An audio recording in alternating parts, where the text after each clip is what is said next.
మన యొక్క ఆత్మీయ జీవితాల్లో దీన్ని స్పిరిచువల్ డార్క్నెస్ అంటారు. అంటే మన ఆత్మీయ జీవితంలో ఎప్పుడైతే చీకటిలో నడుచుకుంటామో ప్రభు చెప్పింది జ్ఞానం కోసం వెళ్ళడము, అక్కడంటే మనకి అది జస్ట్ నార్మల్ ఒక రాత్రిలో కనబడింది. కానీ ఆత్మీయ జీవితంలో మనం చీకటి కోణంలో ఎప్పుడైతే ఉంటామో నికోదేములా అంటే మనం కూడా ఏంటంటే జ్ఞానాన్ని ఎత్తుకుంటా ప్రభు యేసుక్రీస్తు దగ్గరికి ఆ టైంలో మనం వెళ్ళాలి.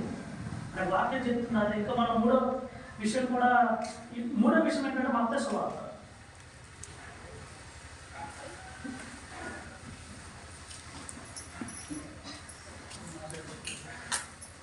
5వ అధ్యాయం 48వ వచనం.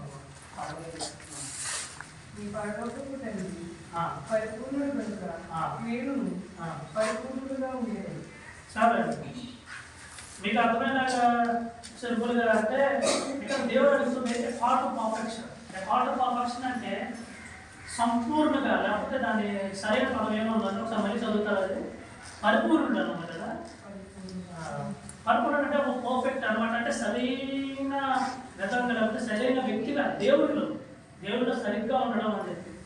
నికోదేముకైనా మనకి పెద్ద తేడా లేదండి. నికోదేము ఏంటంటే ప్రభు యేసుక్రీస్తు ఆ సమయంలో భూమి మీద ఉన్నాడు కాబట్టి ఆయన దగ్గరికి వెళ్ళి జ్ఞానాన్ని సంపాదించి దాన్ని ఉత్తిగా ఆయన మనసులో పెట్టుకోకుండా దాన్ని క్రియ రూపంలో చేసి చూపించాడు. మనం కూడా ఇప్పుడు చేయాల్సిన పని ఏంటి అంటే ప్రభు దగ్గరికి రావడమే. ప్రభు దగ్గరికి రావడం అంటే ఏంటి? మందిరానికి రావడము, వాక్యాన్ని చదవడము. వాక్యాన్ని చదివి దాని క్రియ రూపంలో మనం కట్టడం అనేది మనం అలవాటు చేసుకోవాలి. ఎప్పుడైతే ఈ 3 విషయాలు మనం చేస్తామో ప్రభువు చేసే ఒక మంచి ఒక విషయాన్ని చెప్తాను. దాంతో మనం వాక్యాన్ని ముగిస్తాం.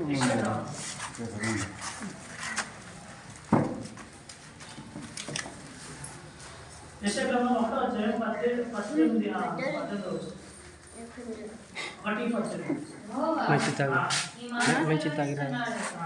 రండి, మన వివాదము తీర్చుకొందాము.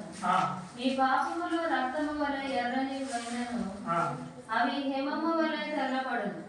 కెంపు వలె ఎర్రని వైనను అవి గొర్రెపచ్చు వలె తెల్లని వగును. మీరు సమ్మతించి నా మాట వినిన ఎడల మీరు భూమి యొక్క మంచి పదార్థములను అనుభవించురు.